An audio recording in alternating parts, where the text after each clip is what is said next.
আসসালামু আলাইকুম। আশা করি সকলেই ভালো আছেন। চাকরি প্রত্যাশী ভাই ও বোনেরা, ফাইন্যান্সিয়াল রিপোর্টিং কাউন্সিল অর্থ মন্ত্রণালয় অর্থ বিভাগে কিন্তু নিয়োগ সার্কুলার প্রকাশ করা হয়েছে, যেটার আবেদনের সময়সীমা কিন্তু ২৬ জানুয়ারি পর্যন্ত থাকার কথা ছিল।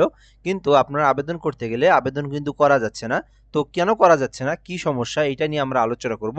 তো অবশ্যই আপনারা সম্পূর্ণ ভিডিওটা শেষ পর্যন্ত দেখবেন।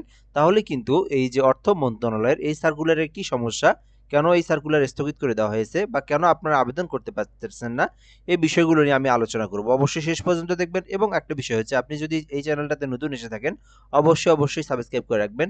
বাংলাদেশের সরকারি সকল নিয়োগ সার্কুলার আমাদের এই চ্যানেলে আপলোড করা হয়, এজন্য অবশ্যই সাবস্ক্রাইব করে আমাদের সঙ্গে যুক্ত থাকবেন। তো এটা কিন্তু অর্থ মন্ত্রণালয়ের একটা নিয়োগ সার্কুলার, সরকারি নিয়োগ সার্কুলার, যেখানে অনেকগুলো পদে নিয়োগ সার্কুলার প্রকাশ করা হয়েছে। তো আপনারা আবেদন করতে যাচ্ছেন, আবেদন করতে পারতেছেন না। এটার কিন্তু সময়সীমা ছিল ২৬ জানুয়ারি পর্যন্ত, দেখতেই পারতেছেন। তো এখন এটা কেন আবেদন করা যাচ্ছে না সেটা আমি আপনাদেরকে দেখাই এবং সেটা বলি। এই সার্কুলার এখানে বলা আছে যে এখানে আপনার কিন্তু আবেদন আপনি যখন ক্লিক করতেছেন, সো আবেদনে ক্লিক করলে কিন্তু এই অপশনটা দেখাচ্ছে। তো এটার ট্রান্সলেট যেটা, এটা কিন্তু আবেদনটা স্থগিত করে দেওয়া হয়েছে মন্ত্রণালয় থেকে। আমি আপনাদেরকে এটা ট্রান্সলেট দেখাচ্ছি এখান থেকে। ২০২৫ সালের রিট পিটিশন নং ১৩০১৭ এ মাননীয় হাইকোর্ট বিভাগ কর্তৃক নিয়োগ প্রক্রিয়া সংক্রান্ত স্থগিতাদেশের কারণে পরবর্তী বিজ্ঞপ্তি না দেওয়া পর্যন্ত নিয়োগ প্রক্রিয়া স্থগিত থাকবে। তো পরবর্তী নিয়োগ বিজ্ঞপ্তি না দেওয়া পর্যন্ত এরা স্থগিত থাকবে। তো তারা কিন্তু চাইলে এই যে সার্কুলারটা, এটা কিন্তু তারা সংশোধন করতে পারে। তো হয়তোবা কোনো পদ বৃদ্ধি করবে বা কোনো কিছু একটা চেঞ্জ করবে, কোনো কিছু পরিবর্তন করেই কিন্তু আবার নতুন করে সার্কুলারটা দিবে। তখন আপনারা আবেদন করতে পারবেন। তবে সার্কুলারটা দিবে, এটা আপনারা শিওর হয়ে নেন। সেটা হোক নির্বাচনের আগে অথবা পরে, বাট সার্কুলার দিবে আপনারা, এটা আপনারা শিওর হয়ে থাকেন।